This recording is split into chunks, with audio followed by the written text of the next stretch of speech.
3월 3일 월요일 새벽 예배 본문의 말씀은 로마서 1장 8절에서 17절까지 말씀입니다. 로마서 1장 8절에서 17절까지 말씀을 통해서 월요일에 주시는 하나님의 은혜를 함께 나누도록 하겠습니다. 자, 우리가 지난 토요일부터 3월달을 시작하면서 이제 로마서의 말씀을 가지고 함께 새벽마다 상고하고 있습니다.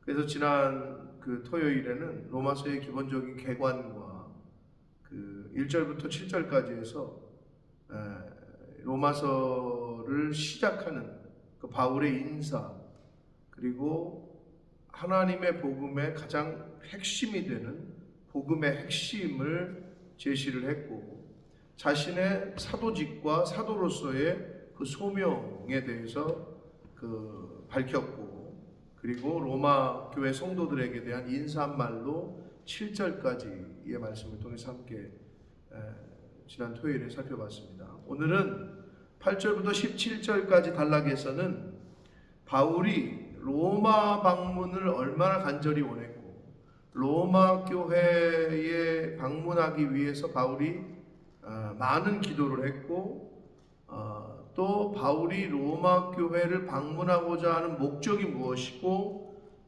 그리고 왜 가려고 하는지에 대한 이야기를 오늘 단락에서 하고 있습니다. 그리고 마지막 부분이라고 할 수 있는 16절과 17절에는 그 유명한 또 바울 서신의 가장 핵심이 되고 로마서의 기본적인 교리가 되는 이신칭의, 이신특위에 대한 교리를, 이제 그 이신칭의의 원리를 요약하면서 17절의 말씀을 끝맺고 있습니다. 자, 한 절씩 보시면서 함께 살펴보도록 하겠습니다. 8절입니다. 먼저 내가 예수 그리스도로 말미암아 너희 모든 사람에 관하여 내 하나님께 감사함은 너희 믿음이 온 세상에 전파됩니다. 여기서 너희는 로마 교회를 말하고 로마 교회 성도들을 의미합니다. 그러니까 왜 하나님께 감사하냐면 로마 교회 성도들 또는 로마 교회의 믿음이 온 세상에 전파됐기 때문이라고 얘기하고 있어요. 이 말은 뭐냐? 좋은 소문과 좋은 소식이 로마 교회로부터, 로마 교회 성도들로부터 퍼졌다는 거예요. 자, 오늘날 예수 믿는 사람은, 그리고 오늘날 하나님의 교회는 많은 사람들이 중상모략을 하고 험담을 하고 하는 경우도 있지만, 교회는, 그리고 성도는 최대한 좋은 소문이 나게끔 힘쓰고 애써야 됩니다. 왜냐하면 로마 교회 성도들은 그들의 믿음이 온 세상에 전파될 정도라고 지금 성경에서 바울이 표현하고 있기 때문에 뭔지는 모르겠지만 그들의 교회 생활과 믿음 생활이 적잖이 주변에 소문이 퍼졌던 것 같아요. 그러니 듣는 사도 바울의 입장에서는 굉장히 기쁘고 감사했다는 거예요. 그것을 하나님께 감사했다라고 말하고 있습니다. 자, 교회와 성도는 이웃들에게 주변에 좋은 소문이, 좋은 소식을 끼치는 그런 교회와 성도가 되어야 할 줄 믿습니다. 자, 9절입니다. 내가 그의 아들의 복음 안에서, 예수 그리스도 안에서, 또는 예수 그리스도의 복음 안에서, 이렇게 생각하시면 됩니다. 내 심령으로 섬기는, 마음 중심으로 섬기는 하나님이 나의 증인이 되시거니와 항상 내 기도에 쉬지 않고 너희를 말했다. 그러니까 하나님이 증인이라는 거예요. 내가 하나님 앞에 기도했기 때문에. 로마 교회와 로마를 방문하기 위한 바울의 쉬지 않는, 항상 기도했던 그 간절함이 묻어 있습니다. 항상 기도하고 로마 교회와 로마 교회 성도들을 위해서 또 주변에도 항상 말을 하고 했다는 거예요. 그거 하나님이 증인이시다, 이렇게 말씀을 하고 있습니다. 얼마나 간절했는지를 엿볼 수 있습니다. 어떻게 하든지 이제 하나님의 뜻 안에서 너희에게 나아갈 좋은 길을 얻기를 구했다. 그러니까 간절했던 것 같습니다. 로마 교회를 방문하기 위해서 여러 가지 방법, 여러 가지 시도, 여러 가지의 그 마음이 간절함이 있었지만, 그러나 하나님이 길을 열지 않으시다가 그렇게 죄수의 신분으로, 반대로 얘기하면 가장 안전한 방법으로 로마에 입성하게 될 줄은 꿈에도 몰랐죠. 이 당시만 해도. 자, 11절과 12절, 13절까지 해서 로마 교회를 방문하고자 하는 바울의 목적을 설명합니다. 왜 가고 싶은지. 이유가 있을 거 아니에요. 거기를 가야 되는데 가는 이유가 있잖아요. 로마 교회와 로마 교회 성도들을 만나고 싶고 방문하고자 하는 목적에 대해 이야기를 하는데, 11절, 내가 너희 보기를 간절히 원하는 것은, 이유는 어떤 신령한 은사를 너희에게 나누어 주어 너희를 견고하게 하려 함이다. 견고하게 하려 합니다. 로마 교회를, 로마 교회 성도들을. 로마의 교회 성도들, 그리고 로마 교회의 시작은 바울 사도가 세운 교회가 아니었어요. 왜? 바울 사도는 이때까지만 해도 한 번도 가본 적이 없기 때문에 로마를. 오순절 그 절기 때에 디아스포라 유대인들이 예루살렘으로 모인단 말이에요. 그때 오순절 성령 강림 사건을 경험하고 봤던, 목격했던 디아스포라 유대인들 중에 로마에 사는 사람들이 로마로 돌아가서 자체적으로 교회를 세웠고 거기서 신앙생활을 시작했단 말이에요. 자, 그런 교회라 뭐가 그러면 시작은 그런데 뭐가 단점이냐? 사도로부터 가르침을 받아본 적이 없어요. 그러니까 교리적으로 약할 수밖에 없고 흔들리기가 쉬웠죠. 그런 생각에서 바울이 지금 로마 교회와 로마 교회 성도들을 위해서 이 교리서신이라고 하는 로마서를 썼던 거예요. 그러니까 가르칠 게 많은 거죠. 그래서 여기서 말하는 어떤 신령한 은사는 진리를 말하고 복음을 말한다. 그리고 예수 그리스도의 복음, 아주 기본적이고 기초적인 것들을 나누어 주어 너희를 견고하게, 뿌리내리게, 흔들림이 없이 하게 하기 위함이다. 기초적인 것들을 잘 설명해 주고 싶다.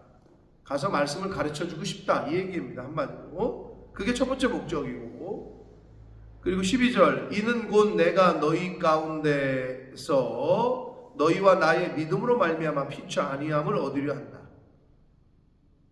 그러니까 바울 사도는 로마 교회를 가서 로마 교회 성도들의 믿음, 또 자신의 믿음, 그러니까 성도의 교제, 코이노니아를 나누고 싶다는 거죠. 서로 기쁨과 평안함을, 안위를 얻기 위해서. 그러니까 서로 은혜가 되는 거죠.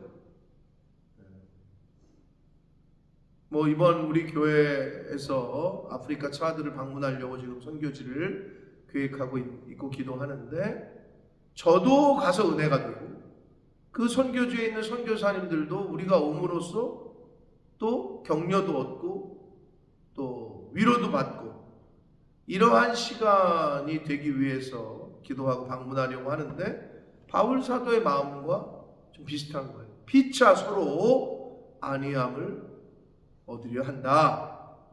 13절, 형제들아 내가 여러 번 너희에게 가고자 한 것을 너희가 모르기를 원하지 아니하노니, 이는 너희 중에서도 다른 이방인 중에서와 같이 열매를 맺게 하려 함이로되 지금까지 길이 막혔다. 자, 바울 사도가 로마 교회와 로마 교회 성도들을 보고 싶은, 방문하고 싶은 이유는 많은 열매를 맺게 하기 위함이다. 자, 열매를 맺으려면 뭐 기본적으로 공급이 돼야죠. 어떤 식물이건 간에 무엇이든 간에 그것이 뭐 우리 신앙생활의 열매, 성령의 열매든 간에 가르쳐 줘야 되고 공급이 돼야 될 거 아니에요. 식물은 물을 주고 햇빛을 쬐고 또 거름도 주고 관리를 해주고 이래야 좋은 열매를 맺지. 뭐 뿌려놓고 씨 뿌려놓고 가만히 누워 있으면 그게 저절로 열매가 맺혀요? 맺힐 수도 있지만 좋은 과실, 좋은 열매를 맺히지는 못하죠. 마찬가지예요. 교회를 세워놨어요? 세웠으면 끝이야? 아니죠. 돌봐야 되고 지속적으로 기도해주고 가서 부흥회도 해주고 이러한 관계들 속에서 교회가 성장하고 성도들의 신앙의 열매가 맺혀지는 것처럼 바울 사도가 그래서 가고 싶다는 거예요. 로마 교회. 14절 봅니다.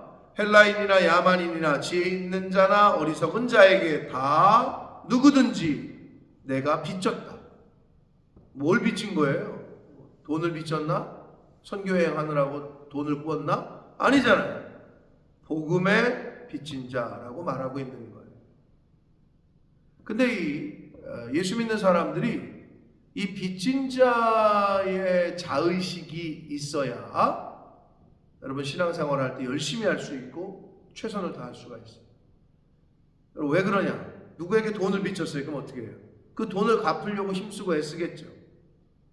당연하죠. 빚이 있으면은 찝찝하단 말이에요. 혹을 달고 가는 것 같고. 근데 이 복음의 빚진 자, 하나님의 은혜와 그 사랑과 십자가의 그 은혜의 그 진리의 구원의 복음의 그 기쁜 소식을 들은 자들은 하나님의 은혜로, 전적인 하나님의 은혜로 우리가 예수 그리스도 복음의 기쁜 소식을 들었단 말이에요. 그 은혜를 입었어요. 그렇다면 우리도 그 은혜를 받은 자도 모르고 있는 사람에게 복음을 전해야 된다는 거죠. 그래서 그 행동이 바로 빚을 갚는 행동이라는 거예요. 그걸 안 하면 빚진 자로서의 삶을 그냥 살아가고 있는 거죠. 빚을 청산하지 못한 채. 여러분 빚은 청산하는 거예요. 갚아야 되는 거예요. 지금 바울 사도는 다 자신이 복음의 빚을 진 사람들이다. 모든 사람들에게. 그게 뭐 헬라인이건 야만인이건 똑똑한 사람이건 가난한 사람이건 뭐 어리석은 사람이건 부자건 상관없이 다 모든 사람에 대하여 자신은 복음의 빚진 자라. 그러므로 나는 할 수 있는 대로 로마에 있는 너희에게도 복음 전하기를 원한다. 그러니까 이 바울 사도는 철저하게 복음의 빚진 자로서 살았고 그 결과가 1차, 2차, 3차 로마까지 선교여행을 하면서 일생을 복음을 전하는데 힘쓰고 애쓰는 삶을 살 수 있었습니다. 왜요? 복음의 빚진 자라는 자의식을 그 의식을 갖고 살았기 때문에 하나님의 사랑의 빚을 지고 은혜의 빚을 지고 복음의 빚진 자로서의 의식을 갖고 살 때에 저와 여러분도 그 복음을 갚아 나가려고 애쓰고 힘쓰는 그러한 삶을 살 수 있게 될 줄 믿습니다. 16절과 17절에서는 로마서 그리고 바울서 신의 교리적인 근간이 되는 이신친이에 대해서 언급을 합니다. 그 원리를 요약해 주는데 16절 내가 복음을 부끄러워하지 아니하노니 이 복음은 모든 믿는 자에게 구원을 주시는 하나님의 능력이 된다. 복음을 부끄러워 안 한다.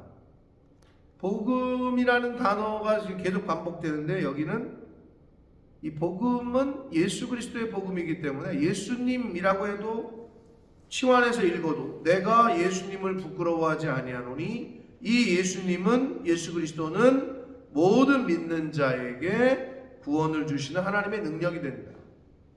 예수 이퀄 복음이라는 거예요. 복음 이퀄 예수라는 거고. 자, 그런데 이 예수님이 이 복음이 그 예수를 믿는 자, 복음을 듣고 믿는 자, 영접하는 자에게 구원을 주시는 하나님의 능력이 됩니다. 이 하나님의 능력은 예수를 믿은 사람, 복음을 받아들이고 영접한 사람의 과거와 현재와 미래에 모두 영향을 끼쳐요. 이게 이런 의미에서 능력이에요. 그 어떤 것도 현재에 어떤 영향을 줄 수는 있을지 몰라요. 그러나 과거와 미래까지 바꿀 수는 없어요. 근데 하나님의 능력은 과거와 현재와 미래 모두에게 영향을 끼친다. 여러분, 우리가 그 권세 있는 사람들, 권력 있는 사람들을 의지하기 쉽잖아요. 권력이 있으니까, 파워가 있으니까, 또 돈 많은 사람들, 돈의 힘을 의지하기가 쉽잖아요. 그러나 진정한 능력은 바로 하나님이시기 때문에 시편의 기자도 시편 146편에서 방백들 의지하지 말아라, 즉 권력 있는 자들 의지하지 말아라, 도울 힘이 없는 인생도 의지하지 말아라, 어떤 그 누구도 사람도 의지하지 말아라, 오직 야곱의 하나님, 이스라엘의 역사하셨던 그 하나님을 자기 하나님으로 삼아라 라는 말을 했어요. 그 어떤 사람도 권력자도 의지할 대상이 안 된다. 그런데 이스라엘의 하나님께서 이스라엘에 어떻게 역사하셨는지를 너희들이 보았다면 그 하나님을 내 하나님으로 자기의 하나님으로 삼으라. 왜? 그 하나님이 능력이 되시기 때문이다 라고 시편의 기자는 말씀을 했습니다. 자, 이 복음의 능력은, 하나님의 능력은 먼저는 유대인이고 그리고 헬라인에게로라 이렇게 말하고 있어요. 선택받은 하나님의 백성들, 자기가 어떤 뭔가를 잘나서가 아니라 하나님이 택하신 자들이 있어요. 그들에게 먼저 나타나요. 그리고 아직 복음을 듣지 않은 이방인, 헬라인들, 이방 사람들, 오늘날로 말하면 예수 믿지 않는 사람들에게까지도 미친다는 거예요.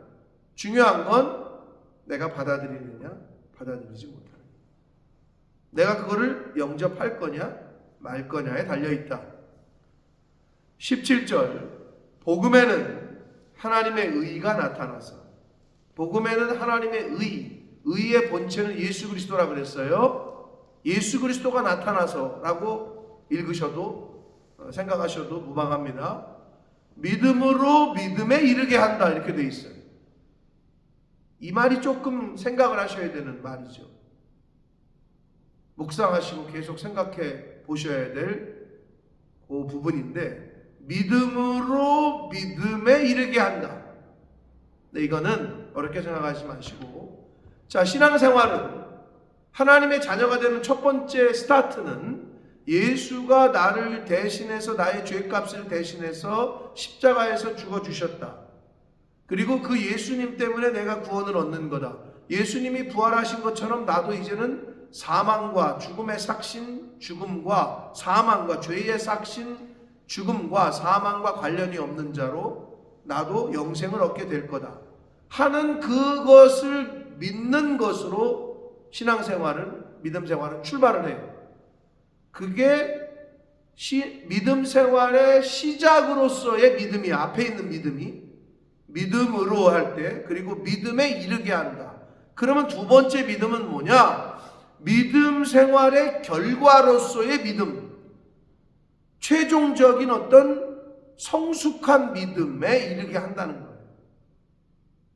그러니까 믿음으로 시작해서 믿음으로 끝난다는 거죠. 근데 믿음으로 시작해서 불신으로 끝난다든지 불신으로 시작해서 믿음으로 도달할 수 없다는 거죠.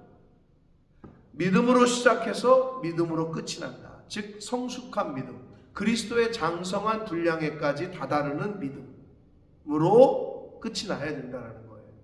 우리의 신앙생활이, 우리의 믿음 생활이 그런 의미에서 믿음으로 시작해서 믿음으로 이르게 하나니, 기록된 바 오직, 어디에 기록되어 있느냐? 하박국서 2장 4절의 말씀을 인용하면서 오직 의인은 믿음으로 말미암아 살리라.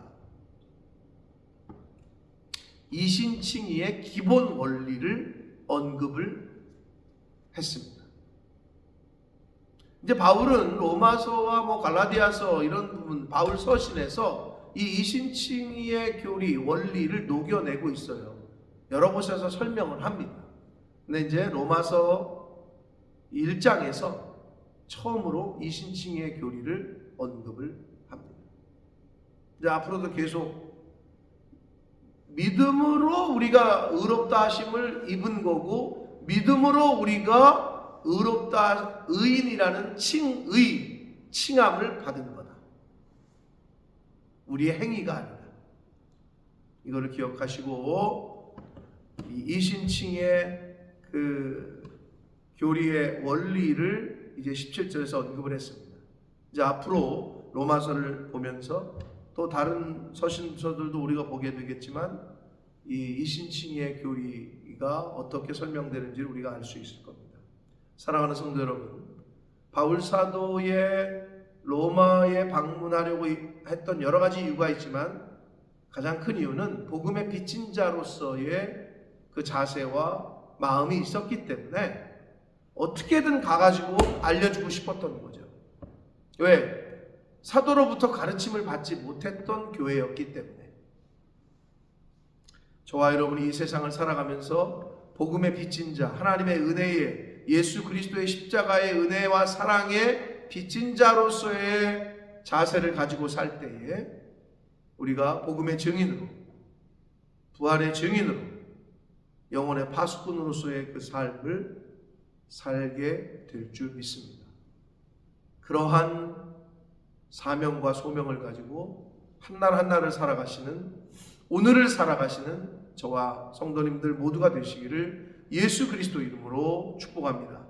살아계신 하나님 아버지, 감사와 찬송과 영광을 올려드립니다.